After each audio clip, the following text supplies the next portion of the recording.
worst days of doing what you love is better than the best days of doing what you don't want to do. All right, guys, we got a special guest.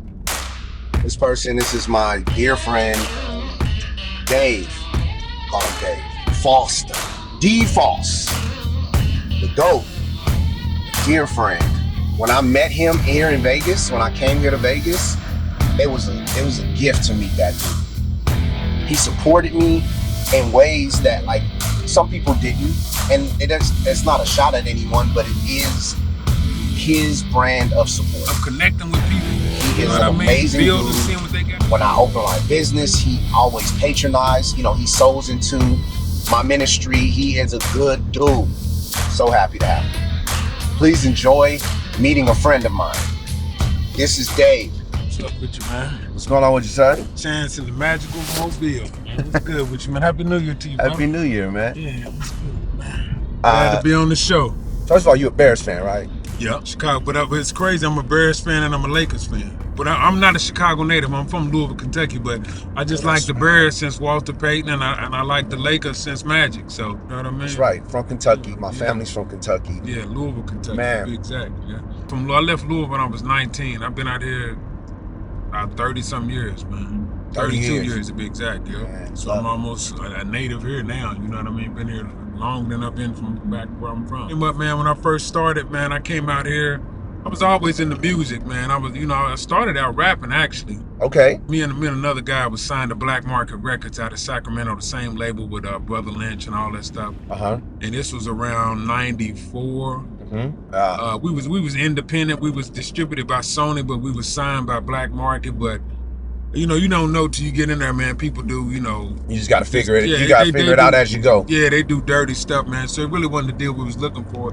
But we learned a lot in the deal, so I didn't really trip on it. Right. And so then after that kind of ended, I started DJing about maybe 94, 95, somewhere around there. Right. And I was DJing. I'm kind of soft retired now, and I just kind of, this year, every year I say I'm gonna retire. Last year I did, but I got booked up the whole year. Mm-hmm. This year I think I really am, man. I don't know, like the game's changing, music's changing. I'm changing. I mean, it's cool what they doing new, but just things are changing in my spirit and all that. So, but then in 2013, I hooked up with this cat, and he wanted me to do a mixtape with him. His name was CabManJames. Okay. And so we was gonna do a mixtape. I was gonna host it for him. Yeah. And then I wanted a platform to kind of display, what we was doing. Mm-hmm. Kind of, document the process, the behind the scenes, and do all that stuff like that. Mm-hmm. And so that's when I started the Streets of Vegas.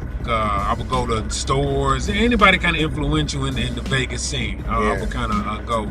I had you on there at one time. I remember. We need to do an update one on that. I'm here for it. So I would do, the foodie, Bullet Head. Shout out to Bullet Head. He probably gonna be on your show next. Yeah, we gonna link that up. That's where that took off at. It started in 2013, and I just kept rolling with it with that. Cause I was just filming on the street. I would just go meet people.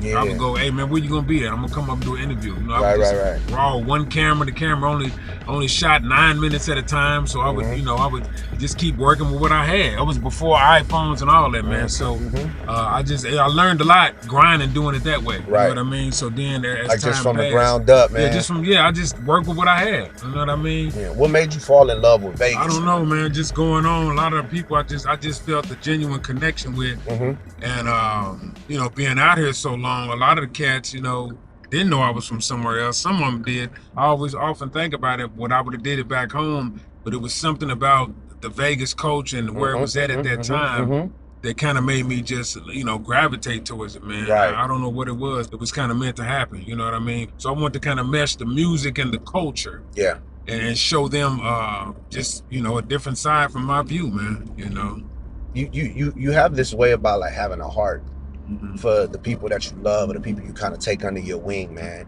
And, you took me under your wing, you know what I'm saying? You supported me when I had my business. You came in, you know what I'm saying? You always looked out for me. Like, was that always a culture in the family? Or it was just me, man. I just like to spread love, man. I like to just show love with no return back or nothing, man. If something happens, if something reciprocates from that, that's cool. But I just like to show love. I like to support.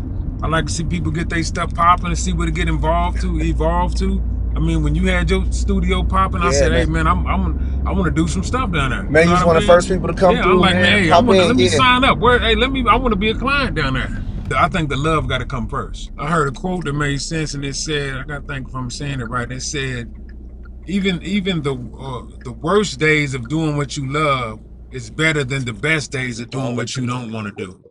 So you know what I mean? Yeah. Even the worst day of doing what I love, I would still learn something. I can't remember a bad day I had doing it, but like I said, I'm connecting with people. You know what I mean? Building, seeing what they got going on. Yes, sir. Plugging into them, plugging into whatever they got with their resources. Meeting other people, meeting other like-minded people. And that's the biggest thing, man. Just trying to grow authentically, man, and be authentic, man, and show love, man. Show Absolutely. love. You know what Dave taught me was,